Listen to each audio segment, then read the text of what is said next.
আকাশটা আজ একবারে মেঘে ঢাকা, সূর্যের যেন কোনো অস্তিত্ব নেই। চারদিকে থমথমে ভাব, হালকা ঠান্ডা বাতাস বইছে আর আমি হাইওয়েতে বাইক নিয়ে ছুটছি।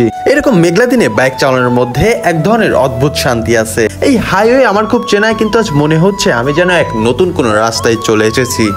মেঘলা আকাশের নিচে চেনা রাস্তাগুলো যেন অচেনা লাগে। হালকা ঠান্ডা বাতাসে যেমন প্রশান্তি লাগছে, তেমন নিজেকে অনেকটাই ফ্রেশ অনুভব করছি। যায় না কেন মাঝে মাঝে এমন দিনগুলো খুব ভালো লাগে। কোনো গন্তব্য নেই, কোনো তাড়া নেই, শুধু চলা নিজের মতো করে। অনেক সময় মনে হয় আমরা সবাই আসলে এমন একটা রাস্তাতে চলছি যেটা জীবন নামের হাইওয়ে। কখনো আলো ঝলমলে, কখনো আবার নীরব, আবার কখনো মেঘলা। এই হাইওয়ে, এই আকাশ, এই বাতাস সব মিলিয়ে আজকের দিনে একটা আলাদা ভাইব আছে। মনটা চায় না থামতে, শুধু চলি আর ভাবি হয়তো আমিও হারিয়ে যেতে চাই এই হাইওয়েতে। জীবনটাও হয়তো এমন একটা লম্বা হাইওয়ে, কখনো রোদ কখনো মেঘ, কিন্তু ছুটে চলতে হয়।